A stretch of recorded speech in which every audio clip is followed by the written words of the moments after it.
Bismillahirrahmanirrahim. Assalamualaikum warahmatullahi wabarakatuh.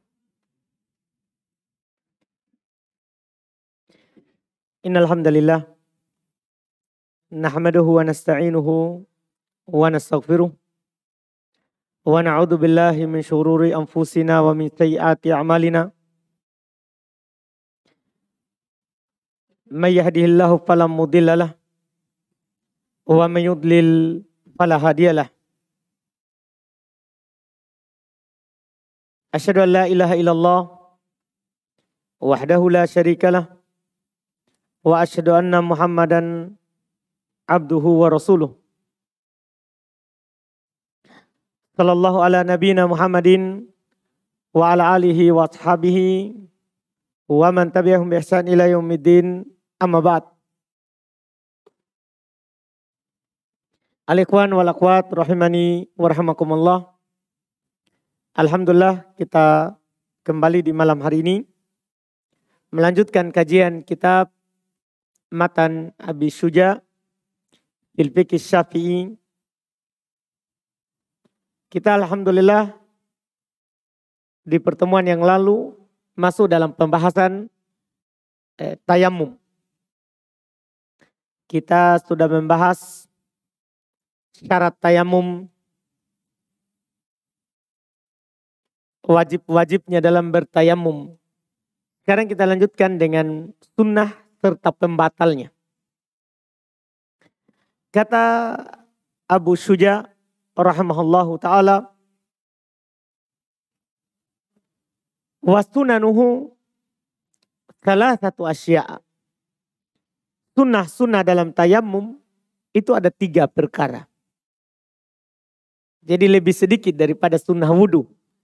Karena tayamum sedikit gerakannya serta yang dilakukan dalam tayamum.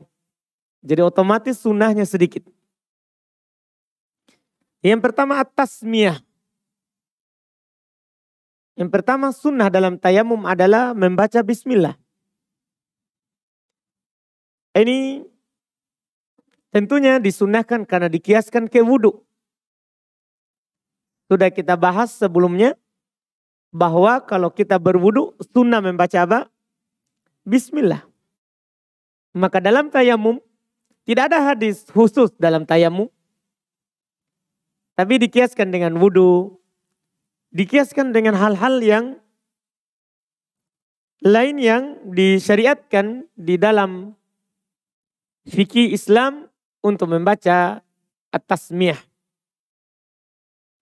Ada hadis tentang bismillah secara khusus tetapi dhaif. Sebagaimana bismillah dalam wudu sendiri semua hadisnya dhaif. Semua hadisnya dhaif. Sebagaimana diterangkan oleh Imam Ahmad rahimahullahu taala. Hadis khususnya. Cuman kalau kita berdalil dengan dalil-dalil umum, maka di dalam hal-hal yang baik itu dimulai dengan at-tasmiyah. Ini sunnah yang pertama. Yang kedua, wa taqdimul yumna 'alal yusra. Termasuk sunnah di dalam bertayamum, kita dahulukan yang kanan daripada yang kiri. Iya. Kalau kanan, kita dahulukan usap yang kanan, kemudian yang kiri. Kan sedikit saja, tangan saja. Dalam hal ini, dalam hal tayamum. Karena tidak ada kaki yang diusap. Hanya tangan dan wajah. Berarti sunnah mengusap tangan kanan dulu, baru tangan kiri. Nah, ini dibilang dan dikatakan sunnah. Berdalil dengan hadits umum. Hadits Aisyah radhiyallahu ta'ala anha. Kata beliau, kana Nabi sallallahu alaihi wasallam yu'jibuhu tayammun.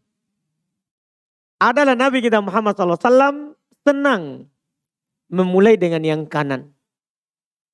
Fitana'ulihi wa tarojulihi wa tuhurihi wa fisyanihi kulih. Dalam bersandal, dalam bersisir, dalam bertoharoh. Tayamum termasuk toharoh. Demikian pula dalam setiap keadaan beliau. Beliau senang memulai dengan yang kanan. Yang ketiga dan ini sunnah terakhir. Wal mualatu. Demikian pula disunahkan muala.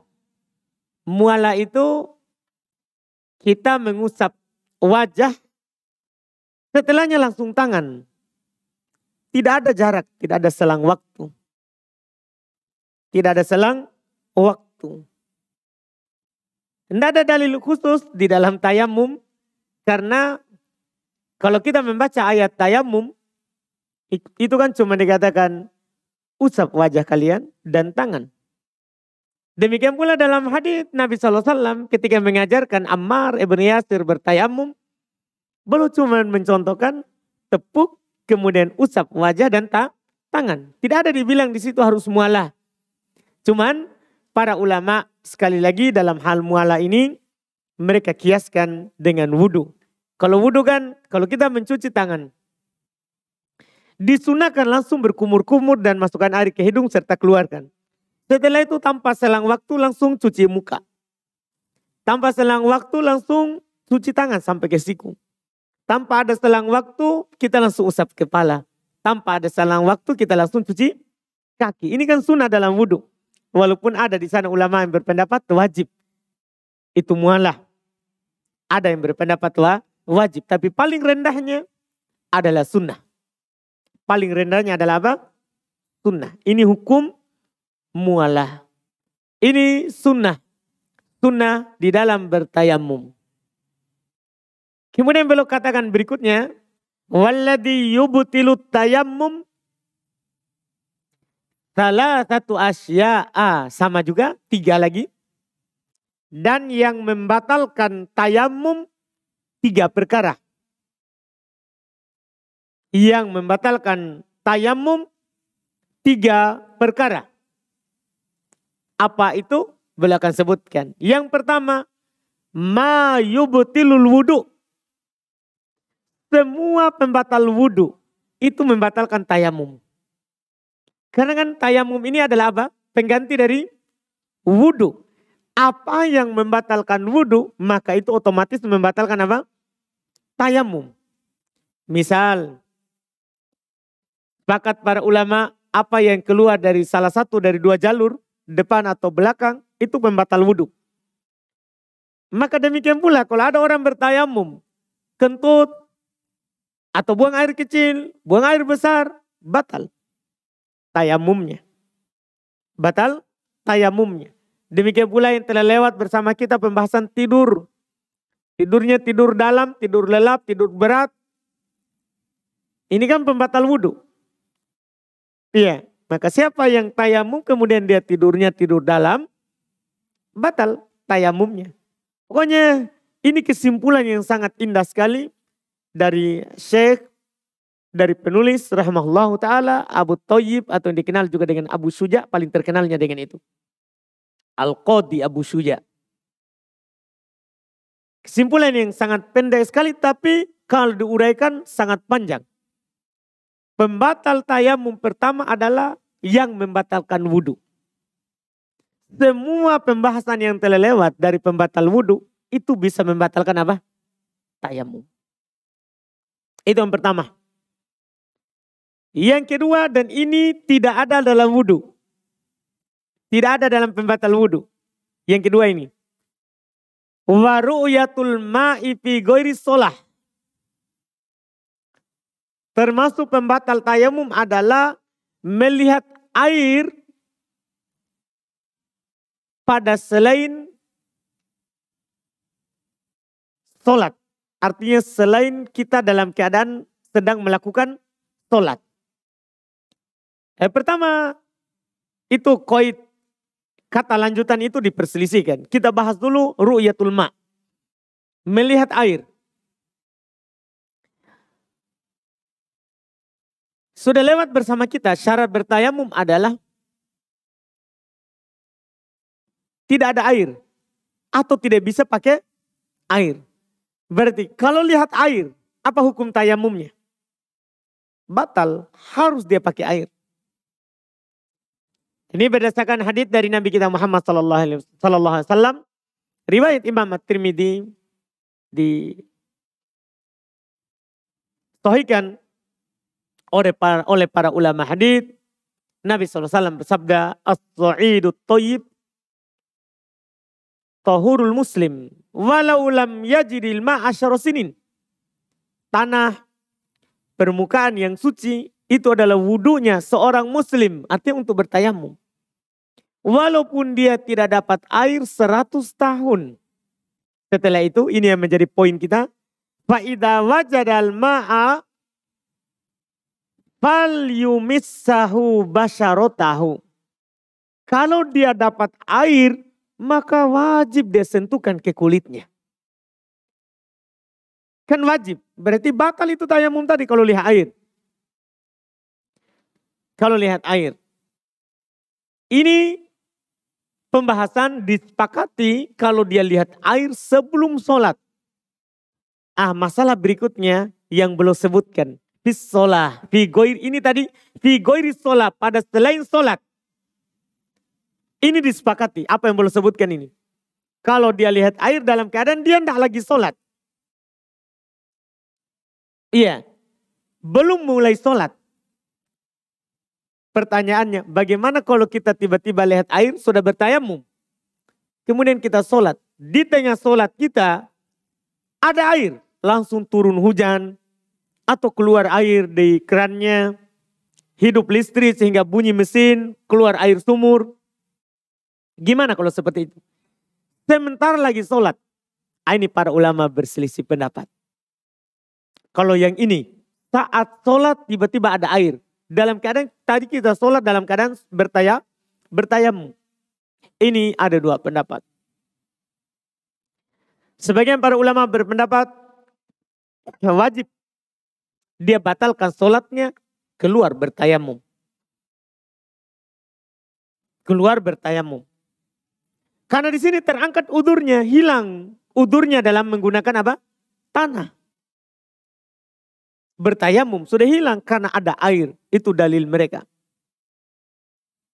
Sementara ulama lain lagi, mereka berpendapat hal yang berbeda dengan yang pertama itu. Mereka bilang, dia tetap lanjutkan sholat.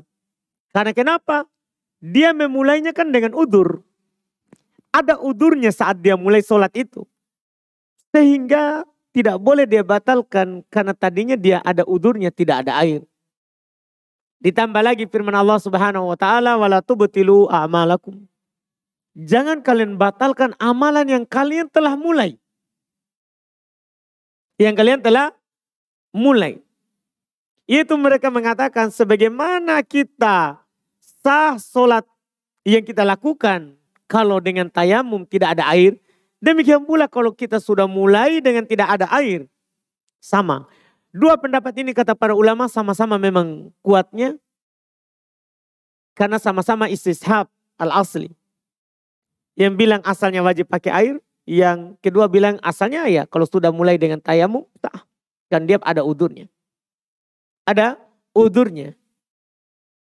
Siapa yang batalkan kemudian tayamum tidak masalah.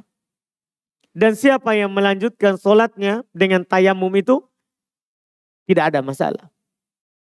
Tidak ada masalah. Dia lakukan apa yang tenang hatinya dengan hal tersebut. Karena memang masing-masing dari dua pendapat itu punya alasan yang kuat. Yang kuat. Iya. Ini kalau kita melihat air di dalam sholat. Sekali lagi yang belum sebutkan ini, saat kita belum sholat, ini batal tayamumnya. Itu disepakati. Itu disepakati. Yang berikutnya yang ketiga, dan ini juga sama, pembatal tayamum juga pembatal wudhu. Cuman bukan yang pertama tadi, yaitu kata beliau wariddatu dan murtad. Kalau ada orang sudah bertayamum, setelah itu dia murtad. Kemudian masuk lagi Islam. Iya, ini kalau dihayalkan seperti itu. Apakah perlu dia tayamum ulang kalau mau sholat atau sudah sah dengan tayamum pertama? Enggak sah. Harus dia bertayamum ulang. Karena kenapa? Alasan mereka adalah murtad termasuk pembatal dari pembatal tayamum. Murtad adalah termasuk dari pembatal tayamum. Walaupun di sisi ulama Syafi'iyah sendiri ini tidak disepakati. Ini murtad, ini membatalkan tayamum. Tidak disepakati. Ya, akan hal tersebut. Mereka perselisihkan. Apakah murtad membatalkan tayamum atau tidak. Dan pendapat yang kuatnya dari sisi orang Syafi'iyah juga. Murtad itu membatalkan wudhu, maka otomatis juga dia membatalkan apa? Tayamum. Otomatis juga dia membatalkan tayamum. Ini terkait dengan sunnah-sunnah tayamum dan pembatal tayamum. Setelah itu belum melanjutkan dengan mengusap di atas al-jabair, mengusap di atas perban atau yang semisalnya dari luka. Belum bilang wasahibu al-jabair yamsahu alaiha wa yatayammamu wa yusalli. Masya Allah. Kata beliau rahimallahu ta'ala, pemilik ya al-jabair, pemilik al-jabair, jabair itu semua yang terkait dengan ya hal yang dibutuhkan oleh seorang saat ada dari anggota badannya yang terluka. Apa saja yang dinamakan oleh orang? Kalau biasa luka patah, dia namakan apa? Kalau dalam bahasa kita. Ada orang patah tangannya. Dia namakan gips. Itu masuk jabair. Jadi ini umum namanya, tidak harus kita terjemahkan dengan perban dari untuk luka. Semuanya. Semuanya. Kalau ada maslahat dan ada hajat kebutuhan dalam hal tersebut. Boleh seorang mengusap di atasnya, bertayamum dan sholat. Misalnya kalau dia ada orang luka, kemudian dia mau mandi, junub. Boleh dia siram semua yang bisa disiram, kalau dia bisa pakai air. Kemudian yang tidak bisa dia siram karena luka itu, boleh dia usap di atasnya dan sholat. Demikian pula kalau ada di tempat wudunya, di alat wudunya. Wudu itu kan tangan, kaki, wajah, kepala. Iya. Ada luka di kepalanya misalnya. Yang mana dengan lukanya ini dia tidak bisa kena air. Maka boleh dia siram yang lainnya. Dia cuci yang bisa dicuci. Kemudian pas lukanya, itu kalau wudu kan langsung usap saja. Tapi kalau mandi, boleh dia tidak siram kepalanya. Walaupun dia mandi junub atau mandi suci dari haid. Boleh langsung dia usap saja, yang lainnya dia apa? Siram. Ini disebutkan oleh para ulama, dibangun di atas agama kita, agama yang mudah. Agama yang mudah. Di antara kemudahannya adalah apa yang disebutkan oleh penulis ini. Wala i'adata alaihi in wadu'aha ala tuhrin. Dan tidak perlu dia ulang sholatnya. Nanti setelah dia bisa siram atau dia bisa ya mandi dengan menyiramnya. Kalau dalam mandi junub, dalam wudu kalau dia bisa menyiramnya.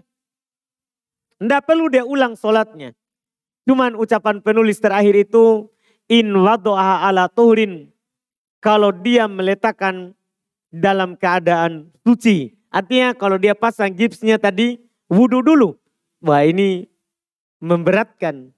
Katanya kalau dia pasang itu dalam keadaan sudah berwudu boleh. Itu yang dipahami dari apa yang beliau sebutkan ini. Cuman pendapat yang benarnya dan yang kuatnya yang ada dalam syariat kita yang dipersyaratkan harus wudu dulu sebelum diusap itu sepatu. Adapun imamah, seorang walaupun pakai imamah dalam keadaan sebelumnya tidak berwudu, boleh dia usap di atasnya. Iya, demikian pula kalau ada luka. Pendapat yang kuat dan yang benarnya tidak dipersyaratkan hal tersebut. Tidak dipersyaratkan ya hal tersebut. Dan bahkan ini yang disebutkan juga di dalam madhab Syafi'iyah dari sisi yang kedua. Tidak dipersyaratkan harus dia letakkan di atas apa? Suci. Karena susah. Masa orang tiba-tiba kecelakaan, dokternya mau perban misalnya, oh wudu kau dulu supaya nanti bisa kamu usap di atasnya. Ini susah. Ini adalah menyulitkan. Menyulitkan. Maka di sini kita pakai kaidah umum al-masyaqqatu tajlibu taisir. Kalau ada hal yang menyulitkan, mengharuskan kita apa? Permudah. Mengharuskan kita permudah. Kemudian setelah itu kata beliau rahimahullah, wa yatayammamu likulli faridatin. Dia bertayamum untuk setiap kali mau sholat wajib. Artinya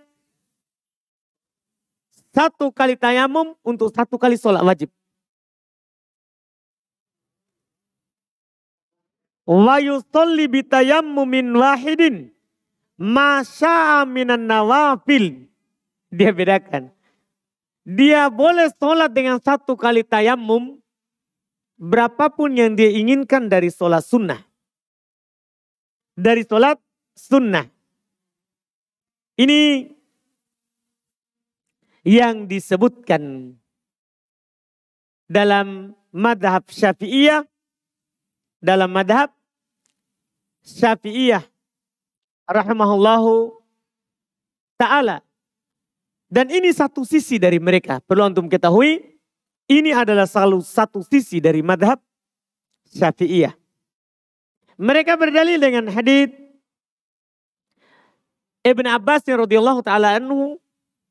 Beliau berkata, minas sunnah Allah yusolliya bittayammum illa maktubatan wahidatan. Termasuk sunnah, seorang tidak sholat dengan sholat wajib dengan satu tayamum kecuali satu sholat saja. Artinya tadi misalnya antum maghrib sholat dengan tayamum. Sebentar kalau mau sholat isya, ulang lagi tayamumnya. Ini atar dari Ibn Abbas dan beliau sandarkan kepada Nabi karena beliau bilang minas sunnah. Karena kaidahnya dalam ilmu mustalah, demikian pula dalam ilmu usul fikih, kalau sahabat mengatakan dari sunnah berarti dia angkat ke Nabi SAW. Itu lahu hukmul marfu. Dia hukumnya rofa. Hadits Nabi SAW. Hanya saja hadits Ibn Abbas ini dikeluarkan oleh Imam Ibn Abdul Razzaq, juga Imam At-Tabrani, serta Imam Ad-Daruqutni dan Al-Baihaqi. Dia adalah asar yang dhaif. Karena di dalam sanadnya ada rawi yang bernama Al-Hasan ibn Imarah. Dia rawi yang dhaif. Ini yang dipegang, yang dipakai. Bahwa kalau seorang bertayamum, maka satu kali tayamum adalah dengan apa? Satu kali sholat wajib. Kalau sholat sunnah boleh. Ini satu sisi dan itu dalilnya tadi. Nah, cuman disebutkan juga oleh ulama Syafi'iyah yang lain. Dan ini sisi juga yang lain dari mereka disebutkan oleh Al-Imam Al-Muzani rahimahullahu ta'ala bahwasannya boleh dia menggabungkan banyak sholat wajib dengan satu tayamum. Sebagaimana boleh dia menggabungkan banyak sholat sunnah dengan satu kali apa? Tayamum. Apa dalilnya? Dalil yang paling kuat yang mereka pakai adalah ini tayamum apanya wudhu. Ini tayamum apanya wudhu. Pengganti. maka pengganti itu menghukumi kedudukan yang digantikan. Sekarang kalau kita sudah wudhu satu kali, apakah hanya berlaku untuk satu kali sholat wajib? Atau boleh untuk 2, 3, 4 sholat? Boleh. Sama juga dengan tayamum. Dan ini pendapat insya Allah yang kuatnya. Karena dalil dari pendapat yang pertama yang menyatakan tidak boleh satu tayamum kecuali satu sholat, doib.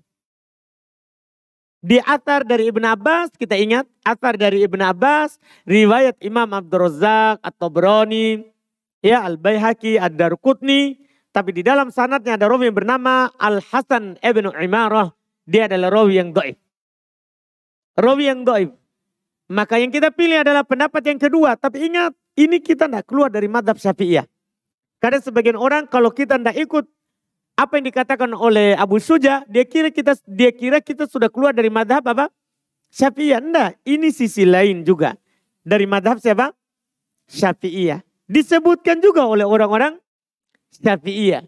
Bahwa yang benarnya boleh menggabungkan dengan satu kali tayamum, banyak sholat wajib, banyak sholat sunnah selama tidak ada air. Pertama dikiaskan dengan wudhu.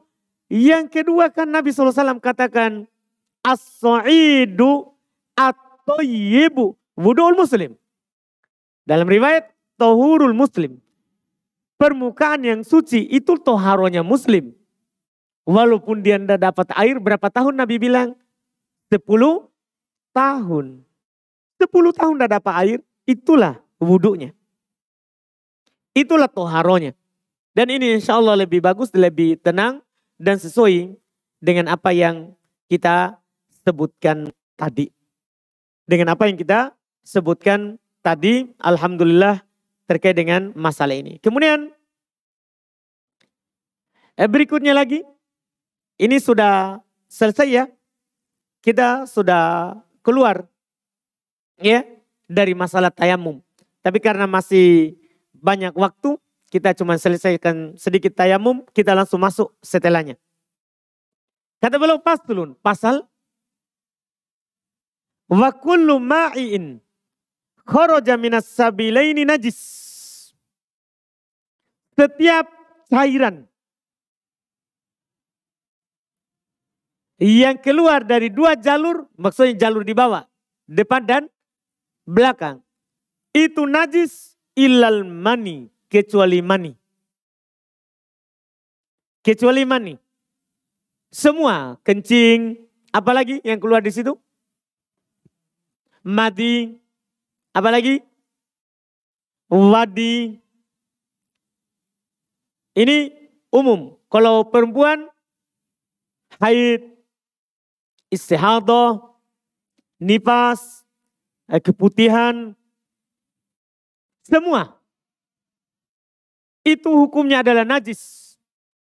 Illal mani, kecuali mani. Sebelum masuk dalam pembahasan mani, karena mani memang ada perselisihan, bukan hanya di kalangan ulama madhab yang lain, bahkan di Syafi'iyah. Sekarang apa dalil tadi? Semuanya yang keluar dari situ adalah najis. Banyak sekali dalilnya yang disebutkan oleh para ulama rahimahumullah. Kalau kencing, misalnya berdalil dengan hadits ya yang disebutkan oleh Imam Ahmad, Imam Darqutni, demikian pula Imam Al-Bazzar rahimahullahu taala, ya, innama, ketika beliau menjelaskan air besar atau air kecil, innama taksilu thawbaka minal bauli wal ghaid wal madi wal qai. Kamu cuci pakaianmu dari kencing, air besar, madi, dan koi. Cuman penyebutan muntah ini dibicarakan oleh para ulama, dia adalah lafaz yang dhaif kalau muntah.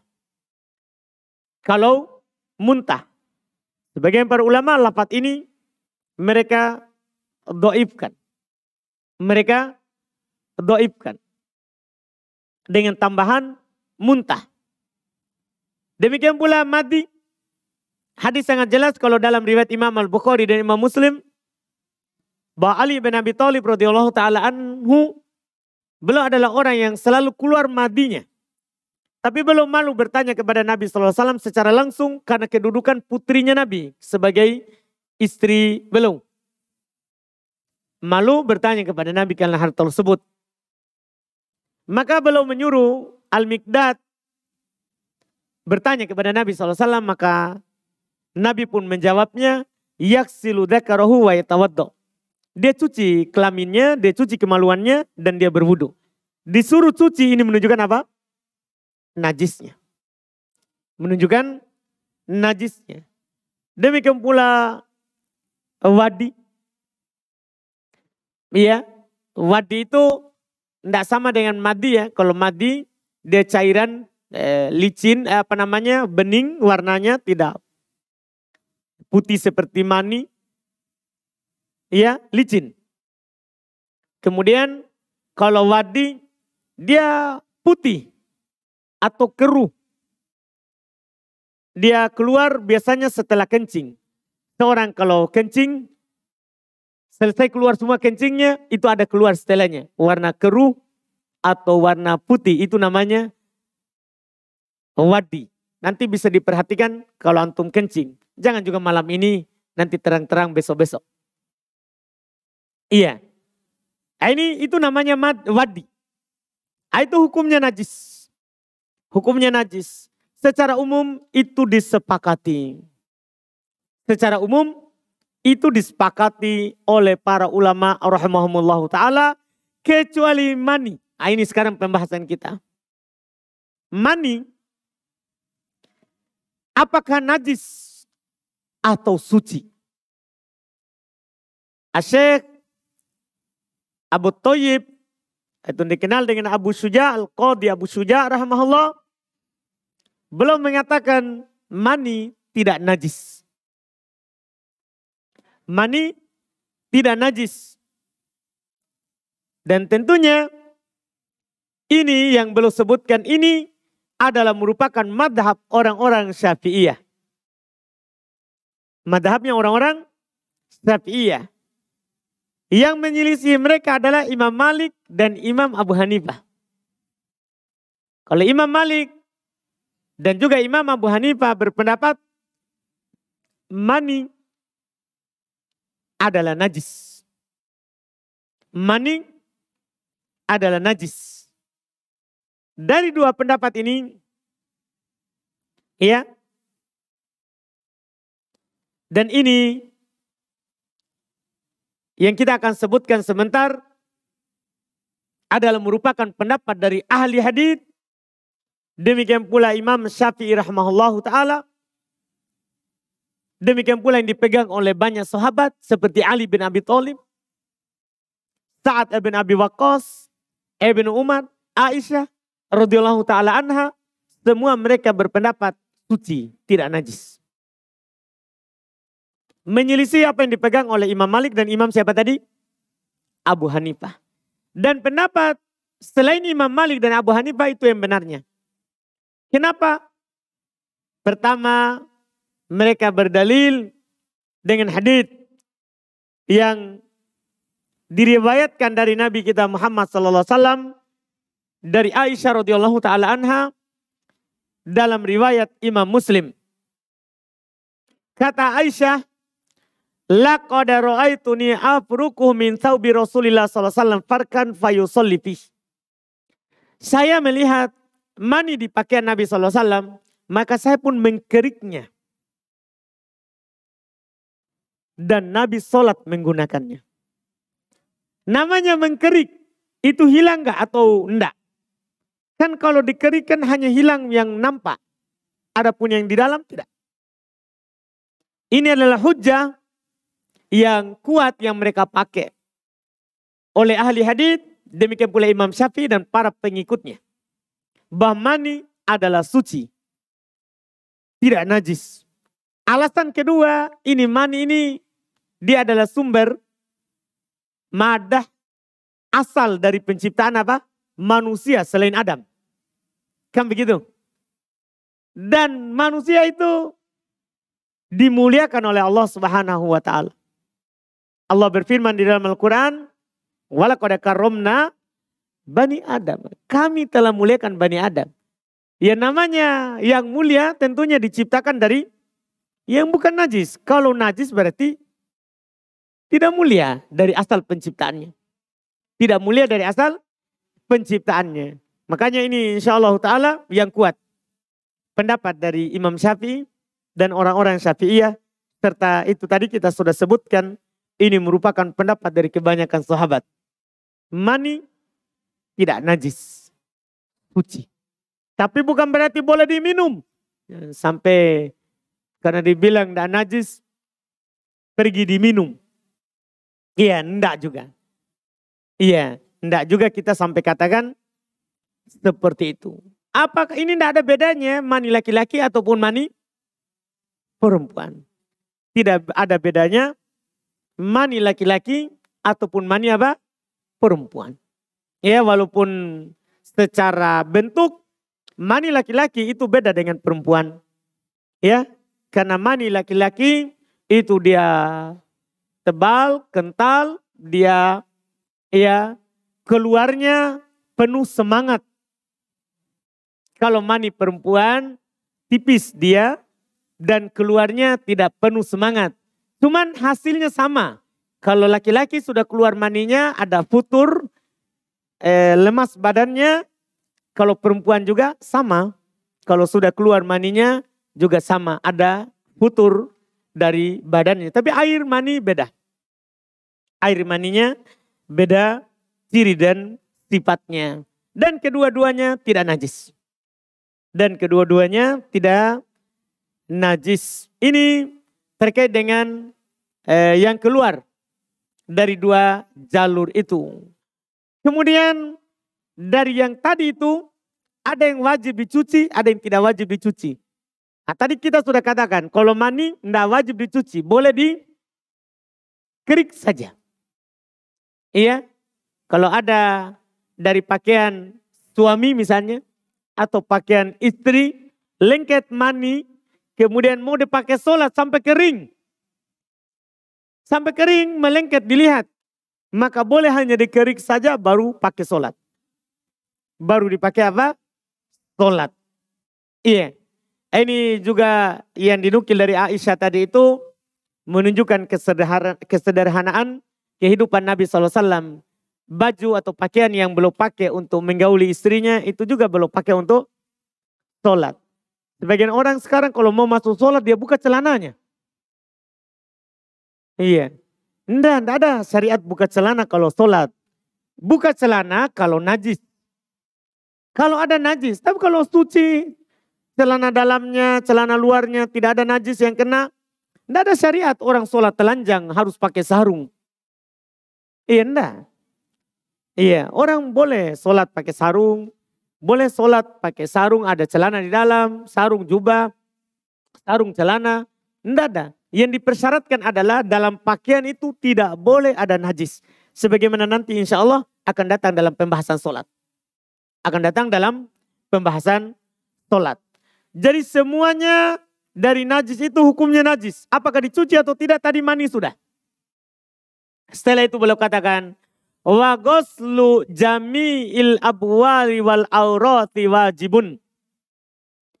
Mencuci dari seluruh kencing.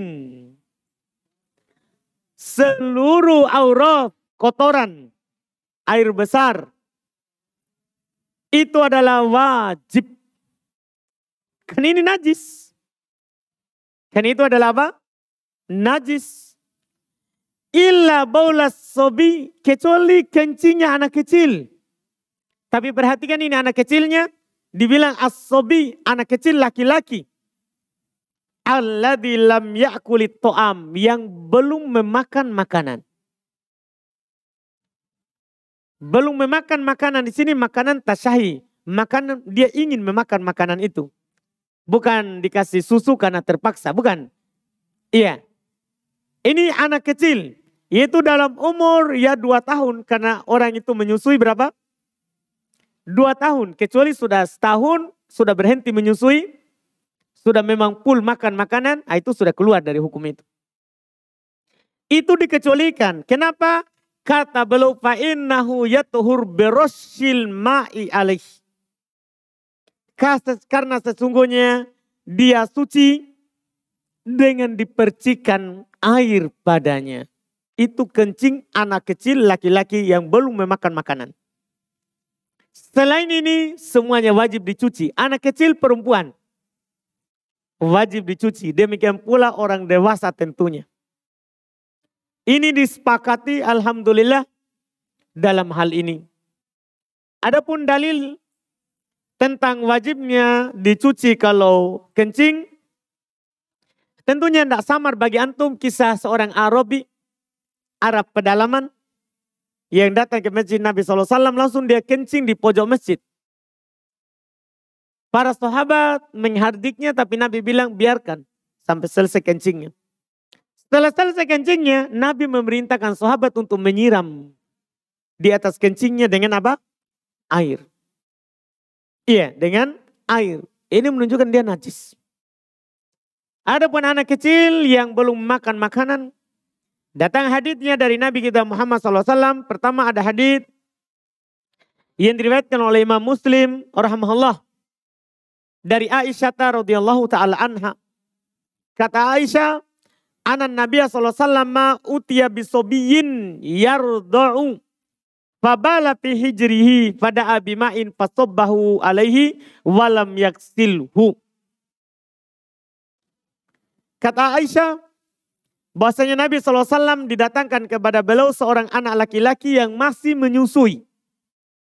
Maka anak itu pun kencing di pangkuan Nabi. Maka Nabi SAW meminta air dan beliau hanya memercikannya, tidak mencucinya.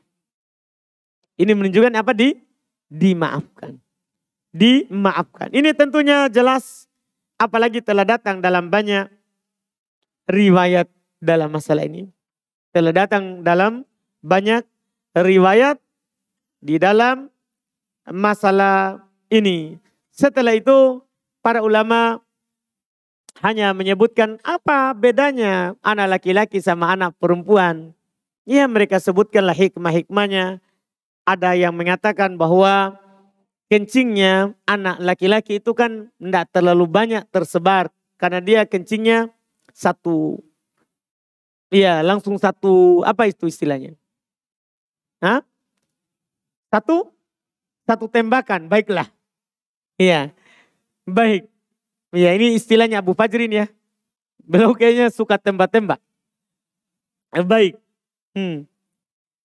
Satu kali tembakan katanya. Kalau anak perempuan enggak, dia menyebar. Dia menyebar. Itu diantara hikmahnya kata mereka. Yang kedua kata mereka hikmahnya, kencing anak perempuan itu lebih bau. Sehingga mewajibkan dicuci. Sementara kencing anak laki-laki itu tidak terlalu bau kalau ada mengenai pakaian. Maka tidak diwajibkan untuk dicuci. Cukup untuk dipercikan. Al-muhim kita tahu hikmahnya ataupun tidak. Ini bisa jadi perintah ta'abudiyah. Namanya anjuran tapi kita beribadah kepada Allah dengan melakukannya. Kita beribadah kepada Allah dalam melakukannya. Ini alhamdulillah yang kita ingin ambil di malam hari ini. Setelah itu beliau akan bahas masih tentang najis sekaligus langsung dari anjing, demikian pula babi, apa yang terlahir dari keduanya, demikian pula darah yang mengalir. Itu insya Allah kita akan ambil di pertemuan akan datang. Baik, alhamdulillah. Belum masuk waktu? Kalau belum kita tanya jawab dulu ini, baca pertanyaan, baru kalau sudah masuk waktu kita adzan, baru lanjut lagi tanya jawab.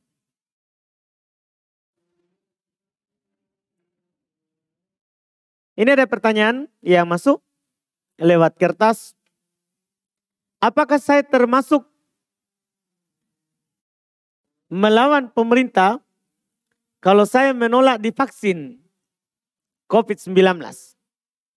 Berdosakah bila saya berprasangka buruk kepada pemerintah dengan menganggap pemerintah sekarang komunis? Kejam ini pertanyaan. Iya. Kita sebagai seorang muslim tidak pantas bersangka kepada pemerintah dengan sangkaan seperti itu. Bahkan Nabi SAW dalam hadits mungkin terkenal antum dengar. Hadits Al-Irbad Ibnu Sariyah. Bahwasanya pernah Nabi SAW sholat mengimami mereka sholat subuh. Sholat subuh. Kemudian Nabi SAW menasihati mereka dengan nasihat yang gemetar hati para sahabat mendengarnya dan mengalirkan air mata kata mereka.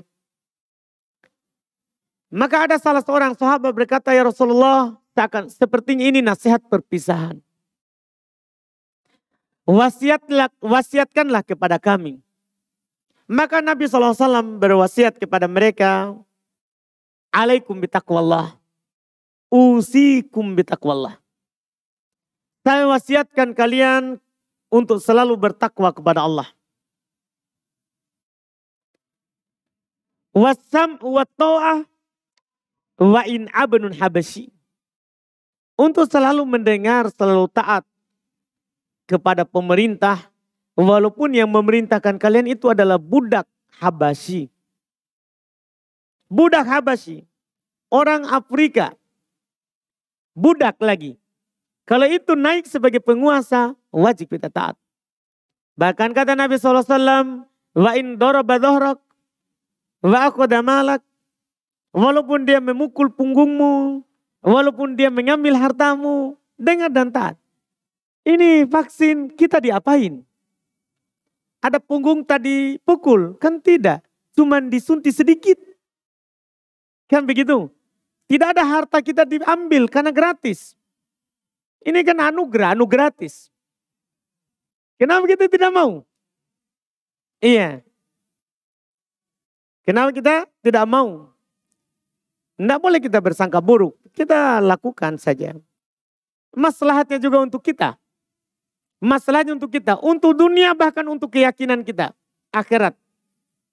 Dunia maksudnya kita bekerja bisa dengan tenang, aman. Untuk keyakinan juga kalau kita sakit, kita tidak curiga orang. Kayaknya saya ketular, begitu.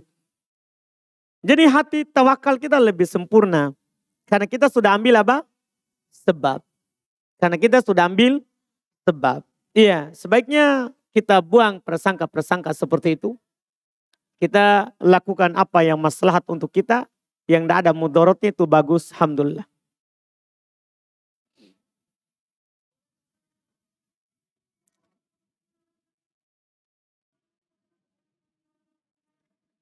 Apakah Imam Ja'far As-Siddiq termasuk imam madhab ahli sunnah? Enggak. Imam madhab itu kan banyak madhab sebelumnya cuman hilang. Tertutup dengan madhab yang 4. Jadi imam madhab itu imam madhab yang 4. Jadi kalau dibilang imam madhab, rata-rata sekarang penggunaannya itu sudah imam madhab yang 4. Nah, kemudian kalau pertanyaan umum apakah itu ahli sunnah? Ya selama orang berpegang dengan Al-Quran dan sunnah di atas pemahaman para sahabat, maka itu ahli sunnah. Walaupun dia di mana keadaannya, tempatnya, walaupun dia sendiri. Walaupun dia sendiri. Yang penting dia berpemahaman di atas Al-Quran dan sunnah sesuai dengan pemahaman sahabat. Maka itu adalah ahli sunnah wal jamaah wallahu alam.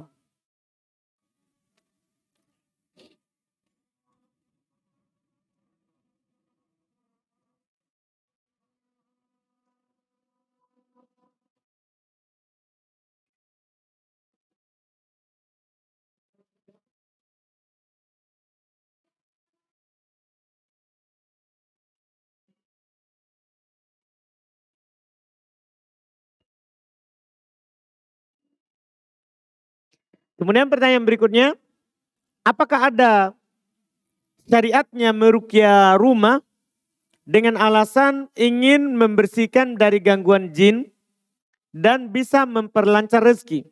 Tidak ada salah meruqyah rumah. Yang ada hadis dari Nabi SAW, syaitan itu akan lari dari rumah yang dibacakan padanya surat Al-Baqarah. Ya, sahabat tahu hadis ini, cuman mereka tidak meruqyah rumah.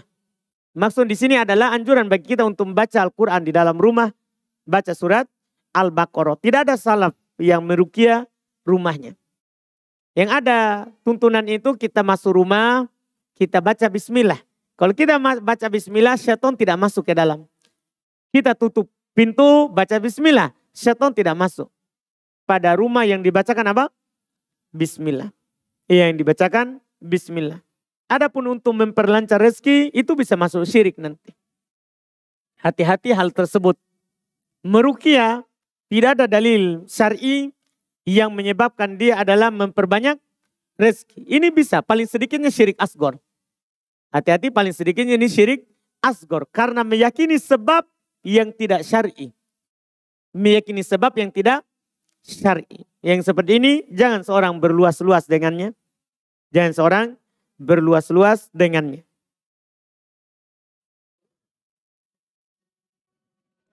Apakah ada zikir setelah sholat fardu yang singkat? 33 jadi 10. Karena ada keperluan yang mendesak. Apakah ini boleh-boleh? Ada dalam riwayat Imam Muslim. Boleh kita berzikir itu semuanya hanya 33. Maksudnya 11, 11, 11. Boleh. Boleh juga 10.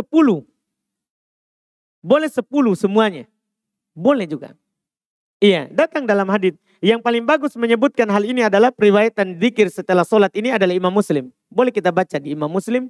Di sana disebutkan semua bentuk zikir ini yang takbir, tasbih, tahmid.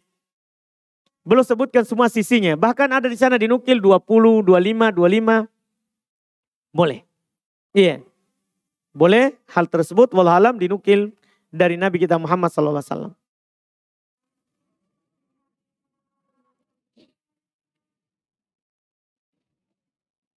Baik, kita adzan dulu baru kita lanjut. Air masuk ke dalam rumah tapi air tetap mengalir di keran air. Ada perasaan was-was untuk ambil wudhu. Air yang masuk adalah air kotor. Kalau setelah wudhu tersentuh kaki dengan air kotor lagi. Apakah sah wudhunya? Ustaz, sah wudhunya. Ketika kita sudah berwudhu ya. Dengan air bersih. Tersentuh dengan najis pun itu tidak membatalkan wudhu. Tinggal dicuci najisnya. Itu harus dipahami baik-baik. Najis itu syarat sahnya sholat. Bukan pembatal wudhu. Kecuali najisnya keluar dari badan kita. Jadi kalau kita wudhu, sudah wudhu nih. Kemudian lagi pergi menuju tempat sholat. Injak najis. Apakah perlu kita wudhu ulang? Tidak. Cukup kita bersihkan najisnya dalam sholat. Apa dalilnya? Ada hadis dari Nabi kita Muhammad SAW bahwasanya belum pernah sholat menggunakan sandal, menggunakan sepatu. Dikasih tahu oleh Jibril bahwasanya dalam sandalnya ada najis. Maka belum buka. Dan tetap lanjut sholat. Ini menunjukkan kalau ada najis itu tidak membatalkan apa? Sholat. Tidak membatalkan wudhu. Tinggal disingkirkan najisnya. Jadi sini kita tidak perlu was-was. Tidak perlu kita was-was. Wudhunya sah. Wudhunya sah. Kemudian berikutnya. Apakah berdosa jika menyuruh suami pindah kamar karena istri berhalangan? Iya. Kenapa kita suruh pindah kamar? Ketika turun ayat. Firman Allah Subhanahu wa ta'ala. Wa yas'alunaka 'anil mahid. Qul huwa adza fa'tazilun nisa'a fil mahid. Mereka bertanya kepada kamu tentang haid. Katakan itu darah kotor, darah najis. Jauhi perempuan saat haid. Jauhi apa? Maksudnya jangan berhubungan badan. Kata Nabi SAW, isna'u kulla syai'in ilan nikah. Ketika turun ayat ini. Kata beliau, lakukan segala sesuatu seperti biasa kecuali satu. Boleh semuanya dilakukan. Seorang yang sedang haid istrinya boleh tidur berselimut. Dengan satu selimut berdua. Seorang yang sedang haid istrinya boleh memakan masakannya. Ini menyelisih orang Yahudi. Kalau orang Yahudi, orang Nasoro kalau istrinya haid, tidak tidur bersama. Pokoknya dia jauhi. Orang Yahudi kebalikannya lagi. Biar haid, pokoknya dia tetap berkebun. Kalau Yahudi, kita orang Islam pertengahan. Istri haid, boleh dicumbui, boleh berselimut satu selimut, boleh dimasak, makan masakannya, boleh. Pokoknya kata Nabi, lakukan segala sesuatu kecuali apa? Nikah. Kecuali satu itu, katanya Abu Fajrin tadi, saya ambil istilahnya, kecuali menembak. Iya. Kecuali itu saja. Kata Aisyah radhiyallahu taala anha, saya haid, maka Nabi SAW memerintahku untuk pakai sarung. Sarung itu yang dipakai antara pusar dan lutut. Sarung. Kata Aisyah, saya haid. Nabi memerintahku menyuruhku untuk pakai sarung, yaitu yang dipakai antara pusar dan lutut. Yang lainnya terbuka. Wa yubashiruni, dan Nabi mencumbuiku. Boleh suami walaupun sampai keluar maninya, tidak ada masalah. Itu juga bagus daripada nanti dia beralasan haid libur seng. Kan haid tidak libur Pak Oki. Iya, tidak libur, tetap bisa. Cuman jangan yang satu itu. Jangan yang satu itu saja. Bahkan di sebagian lagi yang lain Nabi SAW istrinya tidak pakai apa-apa. Itu nukil, tidak pakai apa-apa. Tapi ingat saja kalau tidak pakai apa-apa, hati-hati berburu atau bergembala di daerah perbatasan. Jangan sampai dia tidak tahan emosi. Iya, itu saja hati-hatinya. Itu saja hati-hatinya. Jangan sampai kita dikuasai oleh syahwat, akhirnya sejenak hilang ingatan. Itu saja. Iya, walaupun secara hukum boleh. Walaupun tidak pakai apa-apa. Walaupun tidak pakai apa-apa. Jadi kenapa kita suruh pindah kamar? Adapun berdosa atau tidak tergantung suami. Kalau suami tidak ridho, berdosa. Karena kalau suami mengajak kita, walaupun kita dalam keadaan haid, wajib kita layani. Nah, kalau kita suruh, ayo pindah kamar saja daripada mengganggu ini sedang datang bulan. Nah, itu berdosa karena kita tidak layani apa? Suami. Tidak layani suami. Kalau suami ridho, oh iya enggak apa-apa. Saya kamar sebelah saja daripada bermasalah. Iya, boleh. Iya hal tersebut kalau dia ridho, wallahualam. Apakah kita boleh melakukan atau mengusap di atas jilbab dan kaos kaki dengan alasan malas melepas jilbab dan juga karena alasan khawatir kelihatan atau terlihat aurat di tempat umum ketika hendak berwudu melepas jilbab. Hal ini tidak boleh disamakan dulu ya. Harus dibedakan antara jilbab sama kaos kaki. Karena kalau jilbab boleh kita usap kapan saja. Kapan saja. Berdalil dengan apa yang dinukil dari Ummu Salamah istri Nabi kita Muhammad SAW. Belum mengusap di atas jilbabnya. Dan itu perbuatan sahabat istri Nabi, tidak ada sahabat lain yang menyelisihinya, jadi dia hujah. Boleh mengusap tanpa syarat walaupun sebelumnya tidak wudu. Adapun kaos kaki dilihat sebelumnya kita pakai setelah berwudu atau tidak. Kalau kita sudah pakai setelah berwudu, boleh kita mengusap di atasnya. Boleh kita mengusap di atasnya. Jadi bedakan hal tersebut karena mengusap di atas jilbab tanpa syarat. Sementara mengusap di atas kaos kaki ada syaratnya. Yaitu harus sebelumnya dipakai dalam keadaan sudah berwudu. Itu wallahu a'lam. Cara mengusap seperti biasa. Seperti biasa. Iya. Dan kalau telinganya tertutup, itu sudah mewakili. Dia usap di atasnya saja, langsung. Tidak perlu dia balik lagi seperti usap rambutnya. Itu kan usap kepala. Kalau ini langsung dia usap saja seperti sepatu. Tadi kan sepatu wajib, kaki wajib atas bawah. Tapi ketika mengusap, di atasnya saja. Sama dengan kepala juga, cukup dia usap saja. Nabi SAW dikatakan, beliau mulai, ada dua cara. Beliau mengusap dari ubun-ubunnya, kemudian lanjut di atas. Ada juga cara kedua, langsung saja di atas. Boleh. Hal tersebut, wallahualam. Kemudian berikutnya, bagaimana hukum orang tua yang meninggal dalam keadaan tidur. Sementara anak-anaknya tidak sempat membimbingnya melafadzkan syahadat. Ya, apakah dia meninggal di atas kebaikan atau tidak? Ya, sebenarnya para ulama kita seperti Syekh Albani rahimahullah ta'ala banyak menyebutkan ciri-ciri husnul khotimah itu. Ya, dia tidak harus meninggal dengan mengucapkan la ilaha illallah baru kita hukumi husnul khotimah, enggak. Bahkan disebut oleh para ulama rahimahumullah, kalau dia meninggal di atas muslim, maka itu adalah husnul khotimah.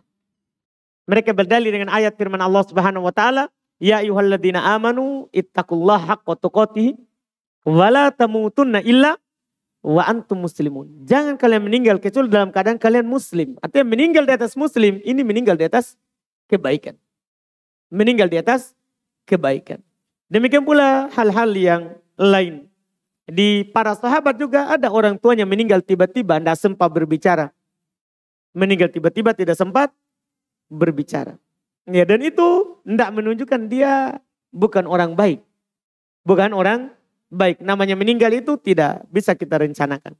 Selama orang tua kita di atas Islam, orang yang taat kemudian meninggal, itu diharapkan kebaikan untuknya. Diharapkan kebaikan untuknya.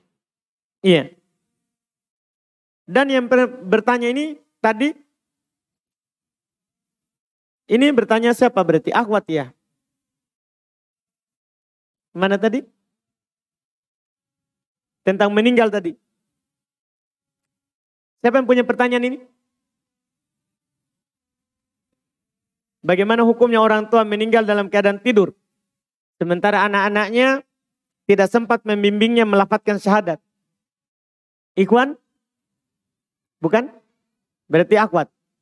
Abu Fajrin tugas tak? Cari ini akhwat yang bertanya. Karena di sini ada di buku jenazah ini. Kasih hadiah. Di sini disebutkan di awal ciri orang meninggal di atas kebaikan. Ana nukil dari Syekh Albani rahimallahu ta'ala. Nanti bisa dicari. Jadi tanpa ditanya langsung dapat hadiah karena pertanyaannya pas.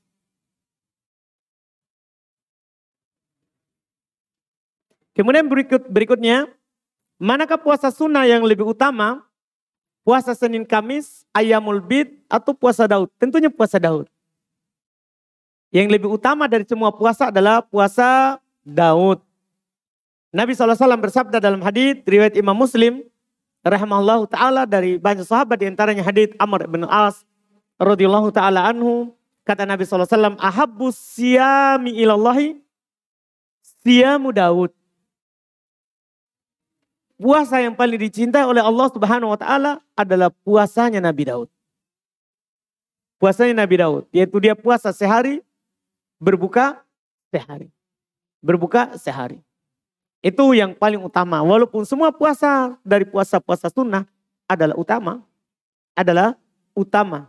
Cuman puasa Daud adalah ahabbus siyam ilallah. Adalah puasa yang paling dicintai oleh Allah Subhanahu wa taala.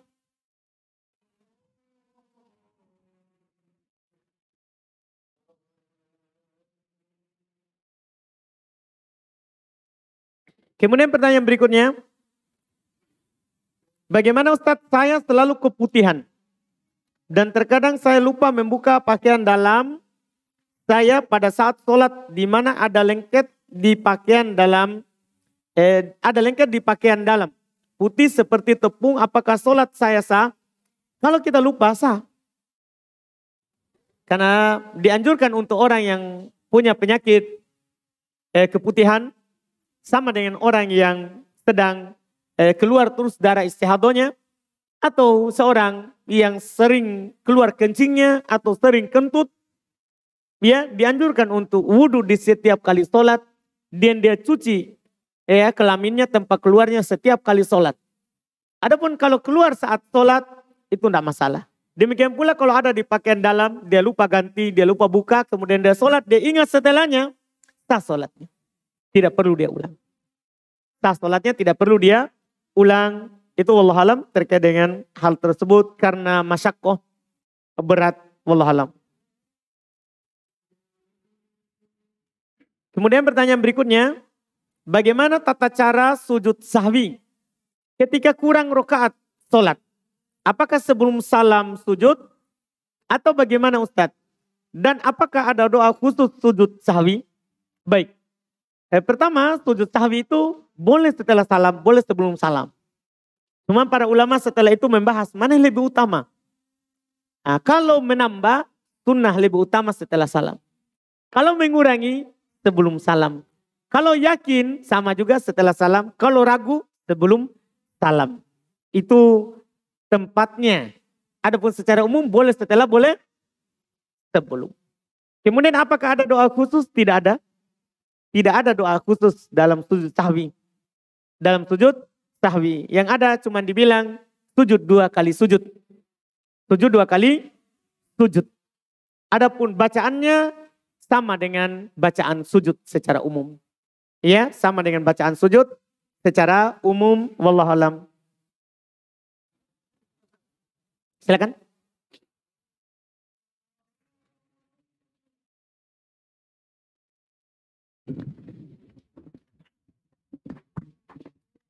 Bismillah, pertanyaan dari YouTube. Yang pertama,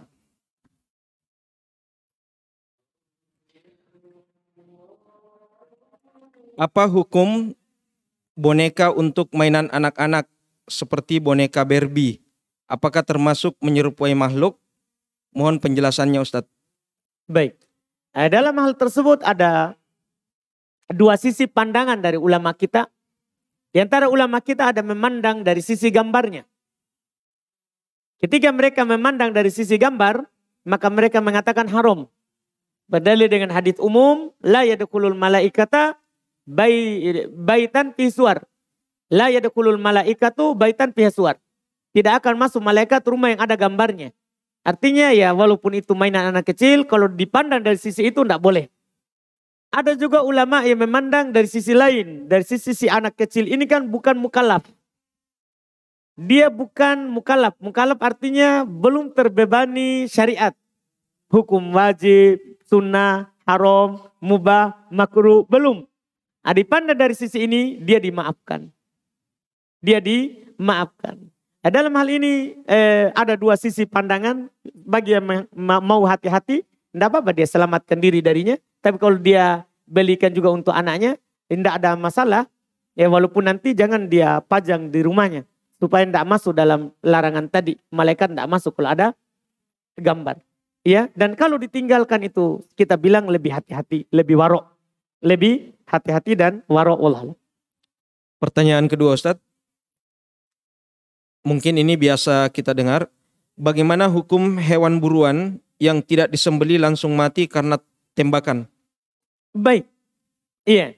Hewan buruan yang langsung mati kena tembakan halal hukumnya. Dengan syarat kalau dilepaskan dengan baca bismillah. Seperti yang ada dalam surah An-Nisa. Dihalalkan kan buruannya anjing. Padahal anjing kan kita tahu anjing. Jilatannya saja kita harus apa? Mencucinya. Sebagaimana nanti akan datang. Mencucinya. Tapi kalau dia dilepas dengan bismillah, di anjing terlatih, tangkapannya halal. Maka demikian pula yang lain. Demikian pula yang lain. Dengan syarat itu tadi. Kita menembaknya baca bismillah. Kita memanahnya baca bismillah. Kemudian mati karena hal tersebut. Maka mati dengan sembelihan yang syar'i. Walaupun bukan di lehernya.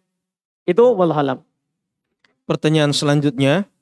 Bagaimana hukum membeli makanan dengan aplikasi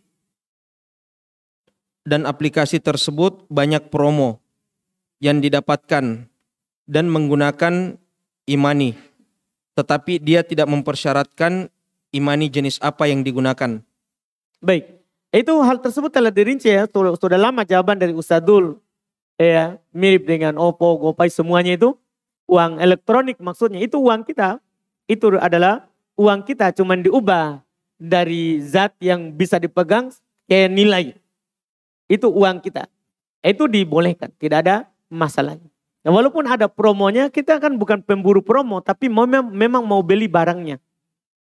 Sama dengan pernah Ustadzul ditanya tentang kalau antum dapat koin dari belanja. Kalau antum mau cari koinnya, tidak boleh dipakai. Tapi kalau antum belanja kemudian dikasih koinnya, boleh dipakai. Boleh dipakai. Halal, wallahualam. Pertanyaan selanjutnya, sebagaimana kita ketahui bersama bahwa sebelum mandi wajib itu ada wudhu terlebih dahulu. Lalu bagaimana jika sementara mandi wajib tiba-tiba ingin buang air kecil? Apakah pada saat itu kita harus mengulang kembali wudhunya Ustaz? Baik, tidak. Kan di situ tidak ada kewajiban untuk wudhu, sunnah berwudhu. Sunnah berwudhu. Ketika kita sudah berwudhu, kemudian kita siram semua badan, kemudian kencing. Apakah harus ulang wudhu, ulang mandi? Tidak. Langsung lanjut saja, hanya saja nanti setelah mandi disunahkan untuk berwudhu. Karena batal tadi dengan kencing. Batal tadi dengan kencing. Itu wallahu alam. Pertanyaan terakhir Ustadz, apa hukum melayat kepada teman yang meninggal non-muslim? Meninggal Non-muslim. non-muslim. Masya Allah. Ini Masya Allah, kita bisa berdalil dulu dengan Quran supaya agak jelas hal tersebut. Jadi ada ayat firman Allah Subhanahu wa taala bisa kita lihat di surat At-Taubah bagi penanya ayat 84. Hukum pasti terkait dengan hal tersebut. Allah Subhanahu wa taala berfirman, "Wala tusalli ala ahadin minhum mata abadah."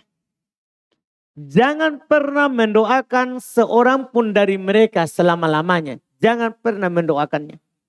Kalau kita melayat, kita mau bikin apa? Ya kan? Jangan pernah mendoakannya. Kemudian yang kedua kata Allah, "Wala takum ala qabrihi." Dan jangan pernah kamu berdiri di atas kuburannya. Tidak boleh pergi mengantarnya, berdiri di atas kuburannya. Kenapa kata Allah Subhanahu wa taala, "Innahum kafaru billahi wa rasulihi wa matu wa hum fasikun." Karena mereka orang kafir kepada Allah, kafir kepada Rasulullah, meninggal di atas kekafiran. Tidak boleh kita doakan, tidak boleh kita pergi berdiri kuburannya. Nabi SAW ketika meninggal pamannya Abu Thalib, datang Ali bin Abi Thalib. Kan sebelumnya waktu sakit Nabi datang. "Wahai pamanku, katakan la ilaha illallah, kalimat yang saya nanti akan berhujjah di hadapan Allah untukmu." Tapi dia meninggal di atas agama nenek moyangnya, agama kaum musyrikin. Datang Ali bin Abi Thalib kepada Nabi SAW, dia bilang, "Ya Rasulullah, halaka ammu." Wahai Nabi SAW, binasa pamanmu. Ali bilang ini pada bapaknya. Sudah binasa pamanmu karena orang meninggal di atas kekafiran, la karomah, tidak ada pemuliaan. Iya. Jadi kata Ali, sudah binasa pamanmu. Kata Nabi SAW, kubur pamanmu. Disuruh saya, kubur pamanmu. Kubur pamanmu. Nabi tidak pernah pergi menjenguknya, tidak. Setelah meninggal. Memang Nabi SAW bersedih karena meninggal di atas kekafiran. Cuman beliau ditegur oleh Allah Subhanahu wa taala, turun firman-Nya, "Innaka la tahdi man ahbabta, walakinnallaha yahdi man yasha." Kamu tidak bisa memberi hidayah kepada orang yang kamu cintai. Akan tetapi Allah Subhanahu wa taala memberikan hidayah kepada siapa yang Dia kehendaki. Kepada siapa yang Dia kehendaki. Ini yang menunjukkan bahwa tidak boleh kita mendoakannya, tidak boleh kita pergi mengantar jenazahnya, berdiri di kuburannya, tidak boleh. Itu tidak dibolehkan.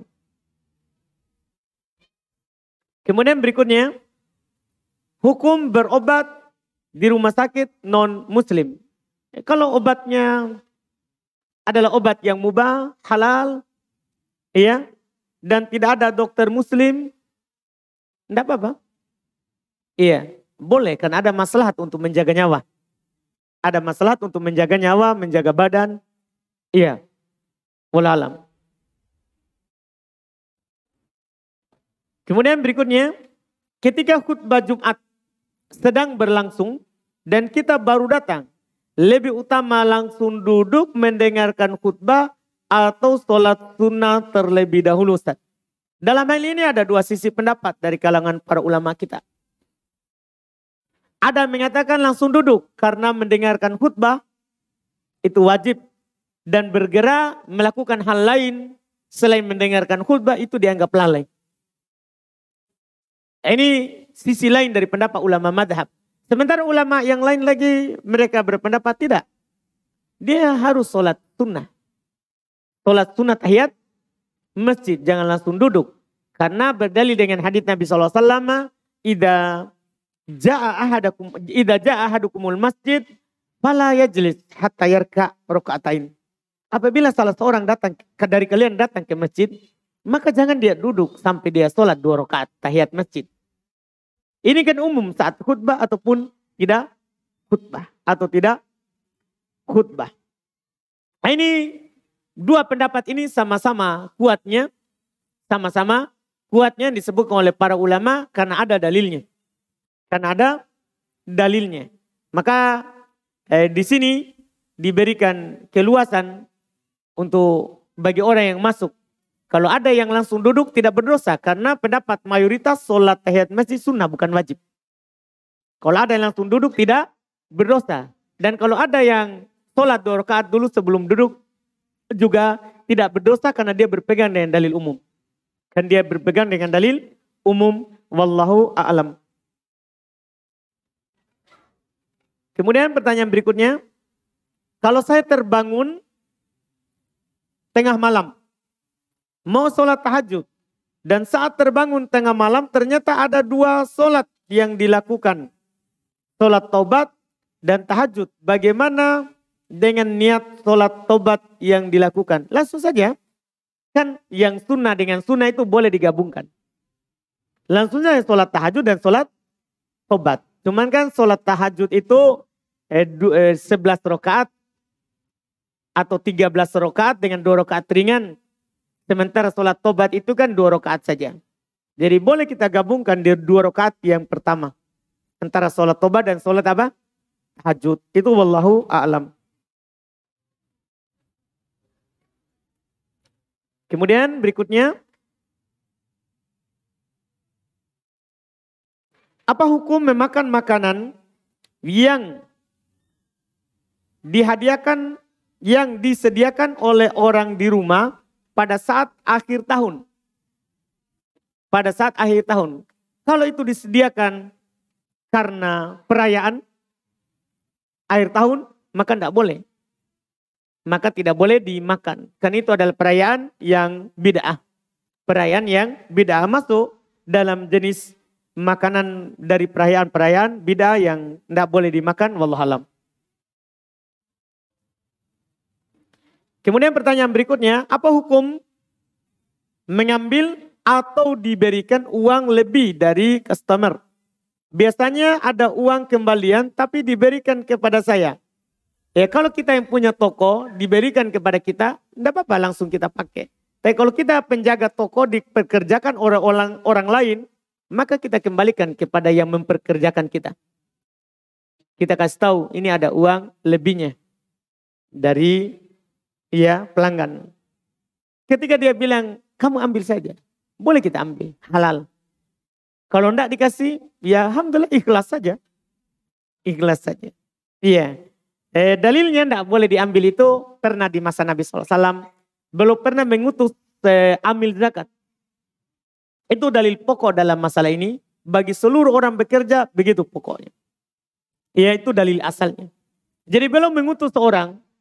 Jadi dia pergi pungut zakat. Di pungut zakatnya terus dikasih hadiah. Pulang bawa zakat dan hadiah. Belum bilang, dia bilang ini zakat, ini adalah hadiah yang dihadiahkan kepada saya. Maka Nabi SAW marah besar, belum naik mimbar, khutbah, ceramah. Kenapa si fulan tidak duduk saja di rumahnya tunggu hadiahnya datang? Artinya ini hadiah, kamu dikasih hadiah karena sebab kamu diutus oleh kami. Diperkerjakan. Maka seharusnya apapun yang dikasih di sana kembalikan ke sini. Ke yang mengutus. Kalau yang mengutus kasih, itu halal. Kalau tidak, maka haram. Maka haram wallahualam. Kemudian berikutnya, bagaimana hukum menerima pemberian dari murid saat penerimaan rapor. Mengingat kebiasaan sekolah SD di Makassar punya kebiasaan memberi sesuatu pada saat terima rapor. Tidak boleh diterima. Syekh Shalih Al Fauzan, demikian pula Ustadzul memfatwakan hal tersebut. Itu haram dimakan. Iya, tidak boleh diambil. Tidak boleh diambil. Iya.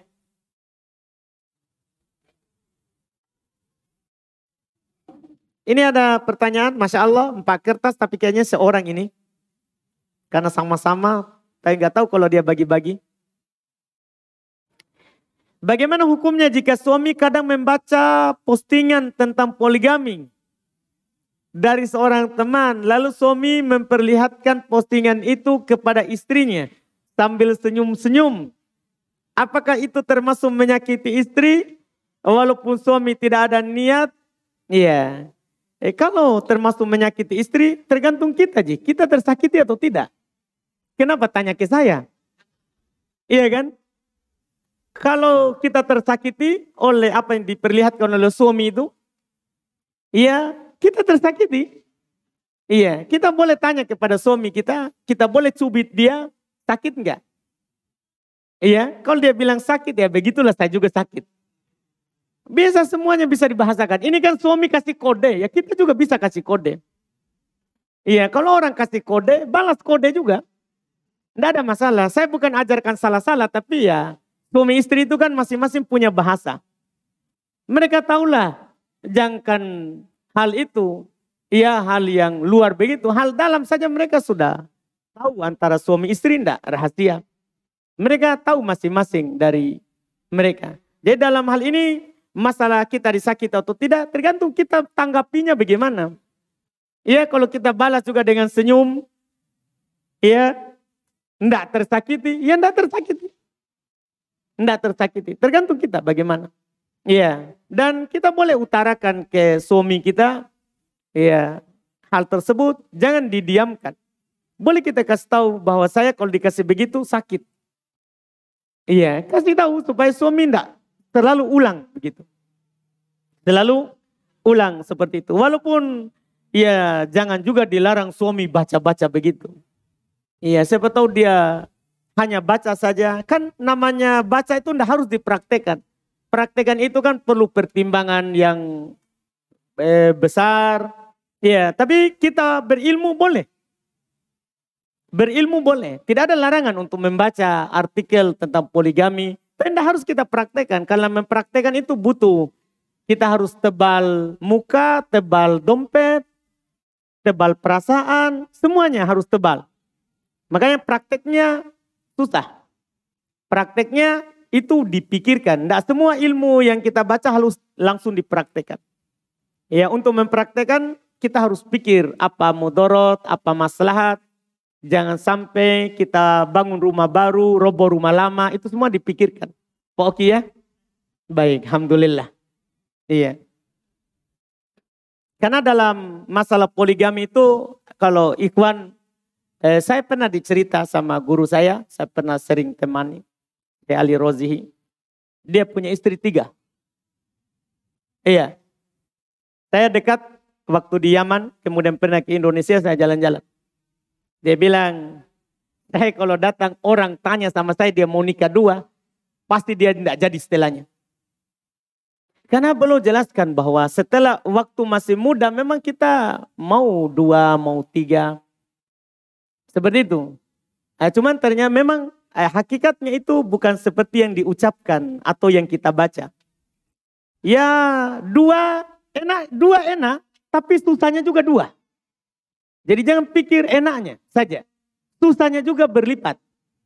Iya, sekarang antum hanya belanjakan tomat saja dalam sehari untuk 1 orang. Nanti satunya mau tomat, satunya bukan. Itu kan perlu semuanya antum pertimbangkan. Itu yang diceritakan oleh beliau sama saya. Kadang beliau bilang saya mau lagi menulis buku. Ternyata yang satunya panggil saya untuk ini. Itu semua kan butuh pertimbangan. Makanya beliau bilang sama saya, kalau antum cukup 1 enggak usah. Kalau itu sudah cukup terhadap syahwatnya antum, sudah menutupi itu, cukup itu saja. Karena semua perempuan sama. Mau antum mau 4 pun sama. Sama Ji. Karena nikmat dunia itu kan enggak sampai sejengkal. Enggak sampai sejengkal. Yang kita masukkan lewat atas, siapa yang punya, kalau makan makanan, siapa yang punya enaknya itu makanan sampai sejengkal. Artinya kalau kita makan ke mulut kita telan. Ini mulut sejengkal enggak sampai ke bawah? Enggak. Demikian pula di bawah. Jarang orang punya itu sejengkal. Iya kan? Jarang. Kecuali dia punya tambahan. Iya dia pakai obat atau apa. Tapi secara umum jarang sejengkal. Artinya kalau itu sudah selesai. Dan semuanya sama. Semuanya sama. Artinya kalau antum hal tersebut ya membaca, istri juga kalau suami baca, enggak usah juga dimarahi. Kan enggak harus suami praktekkan. Enggak harus suami praktekkan. Iya. Dan bukan berarti saya menjauhi membuat antum tidak semangat untuk itu ya. Itu urusan masing-masing. Itu urusan masing-masing, semuanya punya pertimbangan masing-masing. Kemudian berikutnya, bagaimana hukumnya membuat KTP palsu dalam membantu seseorang? Dikarenakan seorang yang ingin dibantu takut memberikan KTP atau KTP jatuh dan lain-lain semisalnya. Para jasa hapus akun, karena para jasa hapus akun ketika ingin hapus akun customer membutuhkan KTP, tapi banyak yang membuat KTP palsu atau dibuatkan KTP untuk menghapus akun. Apakah dibolehkan dalam bentuk membantu saja? Tidak boleh. Itu kan masuk dalam urusan pemerintah. Kita tidak boleh membuat hal yang seperti itu. Itu tidak taat pemerintah. Itu tidak taat pemerintah. Ditambah lagi itu syahadatul zur. Kita mendukung kekejian, dosa dan maksiat. Iya, secara umum kita tidak boleh bertawun di atas dosa dan maksiat. Kemudian berikutnya, ini sisa 2 ya. Sisa 3 ya. Sabar sedikit. Bagaimana hukumnya jika suami istri sedang berhubungan intim, tapi jika suami atau istri lupa membaca doa? Atau suami dan istri membaca, begitu pun sebaliknya. Apakah jika dalam hubungan itu menjadi anak tersebut diganggu oleh syaitan? Iya, belum tentu diganggu oleh syaitan. Iya, belum tentu diganggu oleh syaitan. Tidak bisa kita pastikan. Itu kan perkara gaib. Hanya saja siapa yang membaca bismillah atau membaca doa ketika sebelum berhubungan. Dan kalau jadi anak, kata Nabi SAW, lam yuqarribuhu syaitan. Anak itu tidak akan didekat oleh syaitan. Bukan tidak diganggu, tidak didekat oleh syaitan. Itu keutamaan. Apakah yang tidak membaca diganggu?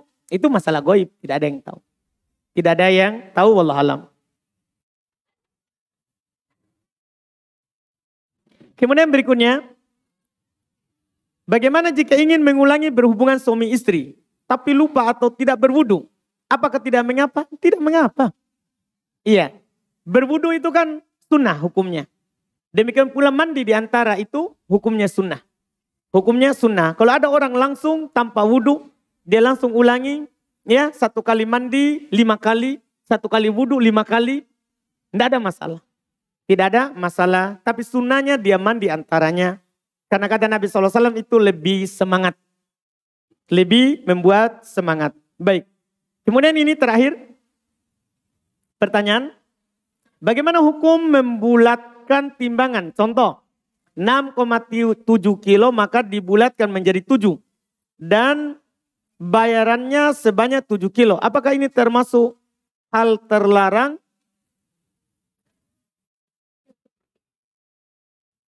Dan bayarannya sebanyak 7 kilo. Apa masalahnya? Sudah dibulatkan dan bayarannya pas. Yang masalah itu kalau tidak dibulatkan tapi bayarannya kurang. Itu yang masalah, masuk dalam ayat wailulil mutaffifin. Celaka orang-orang yang curang. Tapi kalau memang sudah 7 kilo, bayarnya juga sudah 7 kilo. Dan semuanya ridho, maka halal. Boleh. Halal hal tersebut, wallahu a'lam. Alhamdulillah kita cukupkan, Masya Allah. Masih ada beberapa pertanyaan tapi jauh dari saya. Tadi cuman yang dekat saja dulu. Ini ada 2 hadiah. Siapa yang mau dapat? Kita? Baik Pak, Alhamdulillah. Tadi apa sunnah tayamum? Ada berapa? 3, apa itu? Tasmiyah.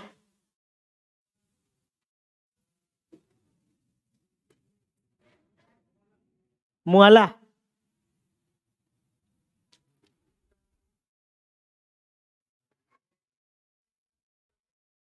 Ahsan.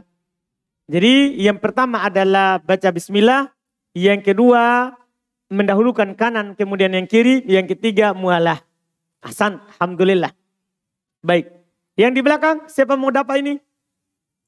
Kita Pak. Yakin? Atau langsung enggak jadi? Hah? Jadi, baik, mudah sekali Bang, mudah sekali. Mudah sekali, kita sudah hafal ini. Di pelajaran tadi.